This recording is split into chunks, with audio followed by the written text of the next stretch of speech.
mio vero nome è Alberto Fontana, anche se tutti oggi in realtà mi conoscono come Alberto Nasca. Sono nato il 14 giugno del 1990 a Torino. Ok, per fortuna non guido come disegno.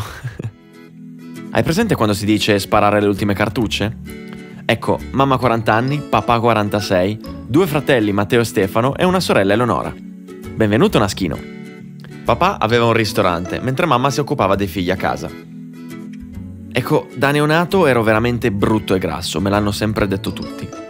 E una cosa che mi hanno detto tutti quanti, come potete capire da queste foto, è che fin da piccolo avevo un'attrazione incredibile per le auto e le moto.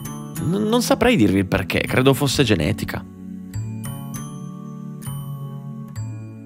I primi 15-20 anni della mia vita sono stati difficili purtroppo. A scuola andavo veramente bene, il che è positivo, ma il resto era un vero disastro.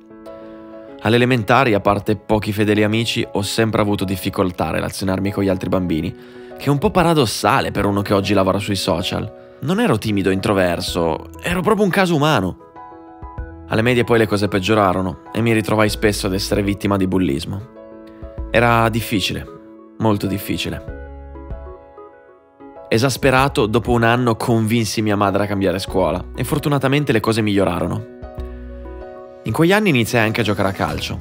Ero molto portato nel ruolo di portiere, ma capite che per un bambino col mio carattere non era un bell'ambiente. Così dopo 5 anni abbandonai. Una delle poche cose divertenti è che il mio primo allenatore, uno dei migliori che abbia mai conosciuto, il primo giorno mi vide e mi disse: «Minchia che naso che hai! Da oggi ti chiamerò Nasca!» E Nasca diventai. Nel frattempo a casa le cose cambiarono. I fratelli ormai grandi se ne andarono, i miei si separarono e restai da solo con mia madre. La situazione economica era molto difficile. Mia madre fece tanti sacrifici per farmi studiare e mantenermi, e per quello le sarò sempre grato. Finite le medie, andai al liceo classico. Era un ambiente meno selvaggio per fortuna, dove trovai degli amici fantastici con cui legai tantissimo. Ciò che comunque era sempre presente era il mio essere caso umano.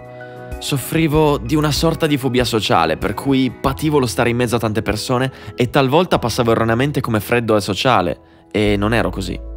Avrei voluto essere più apprezzato, più stimato, più socievole, più cool. Tutto l'esatto contrario del caso umano che ero sempre stato. Così per anni studiai attentamente gli altri ragazzi a scuola, per capire che cosa ci fosse di sbagliato in me. Il look, il carattere, la simpatia. Col tempo, crescendo, dopo tanti anni di studio e di tentativi, riuscii a cambiare tante cose di me e passare dall'essere caso umano a persona normale. Questa mia lenta e faticosa trasformazione fu uno dei traguardi più belli della mia vita, da cui ho imparato una cosa molto importante. È facile dare la colpa agli altri dei propri insuccessi, ma è una trappola mortale, perché dando la colpa agli altri non vedrai mai i tuoi difetti e non cambierai mai. È solo nel momento in cui realizzi che il problema sei tu stesso che davvero allora potrai cambiare. Al liceo ero uno studente particolare. Ero testone e volevo sempre fare di testa mia. Odiavo svegliarmi la mattina, odiavo avere imposizioni, odiavo fare i compiti. Ero abbastanza casinista e spesso venivo staccato dai miei compagni di banco per evitare che disturbassimo. Cioè, vorrei solo immortalare questo momento.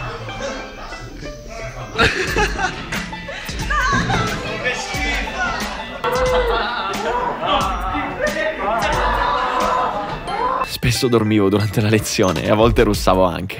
Per contro avevo voti molto alti e per 2 anni passai le versioni di latino e greco a un mio amico che non è che se la cavasse tanto bene, e vorrei aver avuto una telecamera all'epoca perché facevo di quei lanci acrobatici di bigliettini da un lato all'altro della classe che vi giuro erano epici. Sono sempre stato un gran lavoratore e ho lavorato sin da bambino. Pensate che a 10 anni creavo dei giornalini di cruciverba interamente fatti da me che vendevo di nascosto ai miei compagni di classe per poche lire l'uno. E li dovevo vendere di nascosto perché alla maestra non piaceva vedere giri di soldi tra bambini. E quei giornalini avevano veramente successo. L'anno della maturità poi, a maggio, lasciai la scuola per andare a lavorare un mese in un cantiere navale. Tornai solo per dare l'esame. I professori ovviamente erano allibiti e provarono a vietarmelo in qualunque modo, ma essendo io testone ovviamente non ci riuscirono.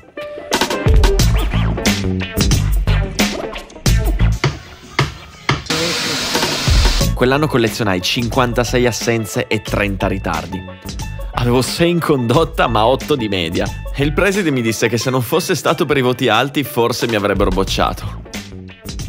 Fu a questo punto della vita che realizzai di avere una passione sfrenata per i motori. Da piccolo passavo le ore su Gran Turismo, così a 16 anni mi dissi: perché non fare il pilota? Feci la cosa più naturale che mi veniva in mente, ovvero cercare su Google. Così su internet conobbi un ex pilota di Formula 3000 di Milano. Gli chiesi come potevo fare per correre e lui mi chiese: quanti soldi hai in banca? Io guardai il conto e dissi: 100 euro, perché? Ovviamente scoppiò a ridere e andò avanti a ridere per delle ore perché pensava che lo stessi prendendo in giro.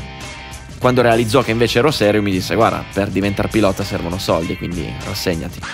Non lo sapevo e fu un duro colpo per me. Però ho un piano B, mi disse. Organizzo un campionato online con i simulatori di guida. Prendi quei 100 euro, comprati un volante e corri con noi. Ovviamente non aveva ancora finito la frase che avevo già comprato un volante. Sai fare video? Mi chiese la settimana dopo. No, perché mi piacerebbe fare video con la telecronaca delle nostre gare. No, risposi, però imparo in fretta, solo un computer che fa schifo. Come paga per il mio lavoro decise di comprarmi un computer e regalarmelo. Lui aveva 37 anni, io 17 e diventammo grandi amici. Iniziai così la mia carriera da pilota virtuale e da videomaker. Era il 2006. Però non avevo mai montato un video né fatto una telecronaca, quindi come si faceva? Presi spunto dalla Formula 1 vera e cercai di creare dei video simili alla TV, con regia, riprese on board, telecronaca, tutto ovviamente fatto da me. Questo fu il primo video in assoluto. Ora siamo a bordo della BMW di Teemu Pavinen, altro pilota finlandese che vediamo che prova all'interno ai danni di Carlos Lopez. Adesso ci riprova di nuovo Teemu Pavinen, esce molto bene da questo tornante a destra e così lo passa. Questo invece è uno degli ultimi, 4 anni dopo. Tanto Manfredini prende la scia ancora una volta sul rettilineo e questa volta forse ci prova. Questa volta ci prova all'interno. Vediamo Manfredini che tiene giù il piede e guardate dove va a mettersi Manfredini, completamente sul cordolo alla prima curva, e Fontana tiene giù il piede anche lui. Un bel salto in avanti, devo dire. Al secondo anno da pilota virtuale vinsi il campionato e ottenni la possibilità di provare una Formula Renault 2000 Light in pista. Fu un sogno, ragazzi, fu un sogno. Finalmente mettevo il sedere su un'auto da corsa vera. E la cosa incredibile è che era identica al simulatore. Al primo turno presi solo 2 secondi dai piloti veri che quel giorno stavano provando e fui veramente felice. Ma fui anche triste, perché non avevo i soldi per correre.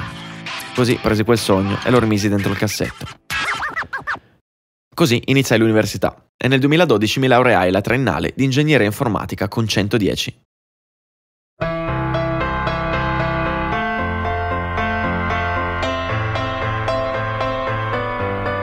Quello stesso anno arrivò la più grande svolta della mia vita. Abarth Make It Your Race, il talent show per aspiranti piloti. Fu a quel punto che realizzai che la fortuna non è nient'altro che l'incontro tra le occasioni e la preparazione. Per partecipare alle selezioni del talent dovevi inviare un video che convincesse la giuria a prenderti. E io ormai avevo 5 anni di esperienza di montaggio video e realizzai un video che piacque talmente tanto che la Abarth lo pubblicò come esempio da seguire. Nel video mi ero vestito da donna e impersonavo mia madre, la quale era disperata perché passavo le giornate al simulatore anziché studiare e pregava la Abarth di prendermi al talent show. E naturalmente fui preso. 105 piloti selezionati su 30.000 candidati. Grazie ai 5 anni di esperienza di gare sui simulatori, 300 gare, 80 vittorie, migliaia di ore giocate, avevo sviluppato una tale tecnica di guida, una tale concentrazione e resistenza allo stress mentale che si rivelarono vincenti. Dopo tante dure prove vinsi il primo premio, una 500 Abarth stradale nuova di zecca. Avevo vinto un talent show in TV, per davvero. Fu il più bel giorno della mia vita, uno dei più grandi successi, un ricordo indelebile che mi porterò per sempre nel cuore. Chiaramente non avevo i soldi per mantenere la macchina, così la vendetti dopo 5 giorni e per consolarmi mi comprai una moto usata, un Suzuki GSX-R 1000 del 2002 a 1.600 euro.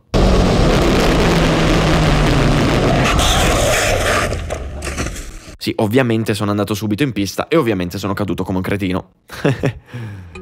Ecco, avete presente quando hai un chiodo fisso? Ecco, Da alcuni mesi ormai avevo quest'idea, che avevo partorito insieme al mio amico pilota, ovvero realizzare un social network per piloti. Non esisteva, non l'aveva mai fatto nessuno, e perché non provarci? A casa le cose andavano molto male. Il mio rapporto con mia madre era estremamente conflittuale, la situazione economica non era mai migliorata e qualche difficoltà sociale in realtà ancora ce l'avevo. Ero infelice, avevo 10.000 euro in banca, un appoggio a Milano, sapevo programmare, avevo un'idea. Così presi una decisione. A febbraio 2013, a 23 anni, da una settimana all'altra feci le valigie, abbandonai la specialistica, mollai tutto, lasciai casa e andai a vivere a Milano. Così quell'anno nacque Racebooking, il social network dei piloti. Ok, adesso sono a Milano, da solo, con un affitto da pagare, una partita IVA da mantenere e tra 4 mesi ho finito i soldi, e mo? Così capii che la storia di Mark Zuckerberg è una goccia nell'oceano, perché un sito web programmato in Italia da un ragazzo senza esperienza con pochi utenti non ti frutta neanche 20 euro al mese.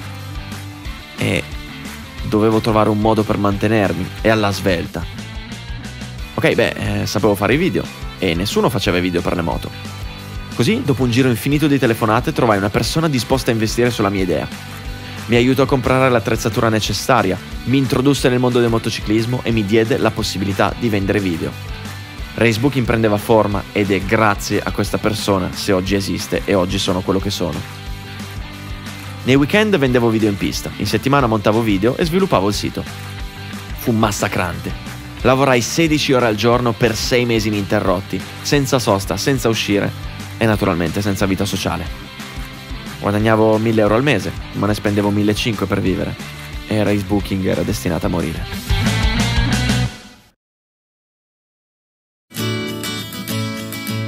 Quell'estate per fortuna conobbi una ragazza speciale. Fu un amore particolare, inatteso, imprevisto.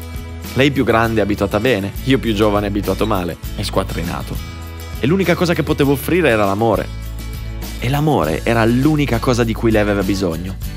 Andammo a convivere dopo solo una settimana e grazie a lei e il suo supporto Racebooking continuò a esistere. Mi insegnò tante cose, tra cui anche lo stare al mondo e il relazionarmi con gli altri, che ancora a dir la verità non avevo imparato bene. E le sarò sempre grato per questo. La storia durò 3 anni, poi prendemmo strade diverse. Negli anni successivi Racebooking crebbe molto e l'invenzione migliore fu quella di prendere le telecronache che facevo per le gare sul simulatore e di produrle per le gare amatoriali di moto. Buongiorno a tutti cari amici telespettatori, riders e appassionati e ben ritrovati sul circuito del Mugello. Fu un prodotto di grande successo che piacque immensamente a tutti i motociclisti e che diede finalmente visibilità ai campionati amatoriali in Italia che i media ignoravano. Oggi riprendiamo e commentiamo oltre 140 gare l'anno e lo ritengo davvero un ottimo traguardo. Nel 2016, in un giorno d'autunno in cui non avevo nulla da fare, credo il primo della mia vita fino a quel momento, feci un video su un gesto tecnico di un pilota. Lo feci così, per gioco, e lo pubblicai su Facebook. Boom! Oltre 100.000 visualizzazioni in 2 giorni. Wow! Ne feci un altro. Boom! Quasi 1 milione. Scoprì che fare video mi divertiva e che alla gente i miei video piacevano. Iniziai a farne sempre di più, sempre più spesso, con sempre più seguito. Fu a quel punto che le aziende si interessarono a me e mi si presentarono grandi occasioni, tra cui un giro di notte in Qatar, una vacanza in pista in Grecia e tante altre. Lo youtuber o influencer era un hobby nato per gioco, che presto divenne il mio secondo lavoro. E oggi sto lavorando molto affinché Racebooking continui da sé e questo possa diventare il mio lavoro principale. Perché amo fare video, amo raccontare storie e amo vivere quanti più giorni possibili spinti da un motore. Questa era la storia della mia vita fino ad oggi. Questa storia dimostra come nella vita si possono fare grandi cose anche partendo dal nulla. L'importante è capire che il nostro futuro dipende solo ed esclusivamente da noi stessi. Dare la colpa dei propri insuccessi agli altri è la cosa peggiore che si possa fare, perché così facendo non si migliorerà mai. Infine, quando guardate qualcuno che ha successo in qualcosa, qualunque cosa, da realizzare video, costruire azienda, dipingere, guidare una moto, a vendere, non fermatevi a guardare ciò che fa ora, ma guardate la strada che ha fatto per arrivare fino a quel punto. Perché dietro ogni storia di successo, ogni risultato, vi sono anni e anni di lavoro, di preparazione e di fallimenti che spesso vengono ignorati. Oggi faccio tante cose belle, ma è dal 2006 che ci lavoro su e che colleziono insuccessi.